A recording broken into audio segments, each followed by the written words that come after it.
میں مر جاؤں تو میری ایک الگ پہچان لکھ دینا، لہو سے میری پیشانی پہ ہندوستان لکھ دینا۔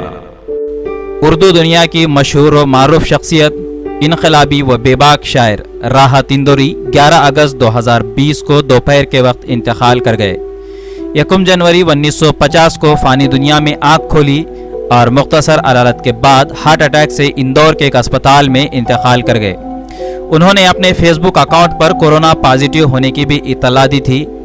اپنے لب و لہجے میں منفرد مقام رکھنے والے شاعر کا اصلی نام راحت قریشی تھا، تاہم لوگ ساری دنیا میں انہیں راحت اندوری کے نام سے جانتے تھے۔ اردو لٹریچر سے ایم اے کے بعد پی ایچ ڈی تک کی تعلیم حاصل کی اور اردو ادب کے دہلیز پر قدم رکھا تو ان کی پر اثر شاعری اور بے باک انداز نے انہیں ساری دنیا میں بے حد مقبول بنا دیا۔ ان کے انتقال کی خبر سوشل میڈیا سے لے کر مین اسٹریم میڈیا تک بھری پڑی ہے۔ کئی ایک بڑی ہستیوں نے سوشل میڈیا پر ان کے موت پر افسردگی کا اظہار کرتے ہوئے خراج عقیدت پیش کیا۔ این ڈی ٹی وی کے بے باک اینکر رویش کمار راحت اندوری کی موت پر کچھ اس طرح غم کا اظہار کرتے ہیں: راحت اندوری یاد رکھے جائیں گے، سرکاروں کے سامنے دہاڑنے والے شاعر تھے، ممیانے والے نہیں، داد کے طلبگار نہیں تھے، دعویٰ کرنے والے شاعر تھے۔ اس لیے ان کی شاعری میں وطن سے محبت اور اس کی مٹی پر حق کی دعوے داری ٹھاٹھ سے کر گئے۔ ناگرکتا قانون کا ویرودھ کے دور میں ان کے شعر سڑکوں پر دہاڑ رہے تھے۔ جنہوں نے انہیں دیکھا تک نہیں، سنا تک نہیں، وہ ان کے شعر پوسٹر بینر پر لکھ آواز بلند کر رہے تھے۔ راحت اندوری صاحب، آپ کا بہت شکریہ۔ آپ ہمیشہ یاد آئیں گے۔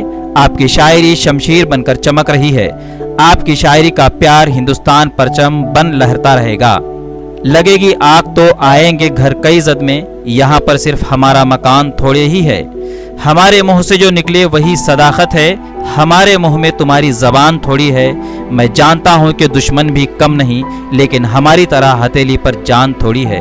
جو آج صاحب مسند ہے کل نہیں ہوں گے، کرایہ دار ہے ذاتی مکان تھوڑی ہے۔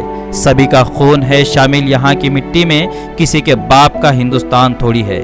سخنوروں نے خود بنا دیا سخن کو ایک مذاق، ذرا سی داد کیا ملی خطاب مانگنے لگے۔ اسی طرح مشہور شاعرہ لتا حیا نے بھی اپنے فیس بک اکاؤنٹ پر لکھا ہے: تیری ہر بات محبت میں گوارا کر کے، دل کے بازار میں بیٹھے ہیں خسارہ کر کے۔ راحت بھائی، آپ کا جانا ادب کی دنیا کا بہت بڑا خسارہ ہے۔ آپ جیسا کوئی نہیں آئے گا۔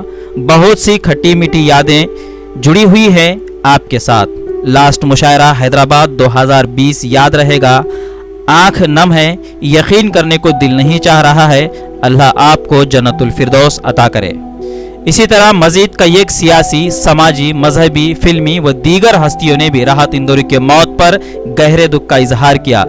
راحت اندوری نے 2 درجن سے زائد فلموں کے لیے گیت بھی لکھے ہیں۔ اسی وجہ سے بالی ووڈ سے بھی ان کا رشتہ رہا اور آج ہر کوئی ان کے غم میں شامل ہو کر ان کی مغفرت کے لیے دعا گو ہیں۔ بے پناہ محبتوں کا شاعر راحت اندوری نے شاعری کی شکل میں اپنی یادیں ضرور چھوڑ گئی۔ جتنی بھی تعریف کی جائے وہ کم ہے۔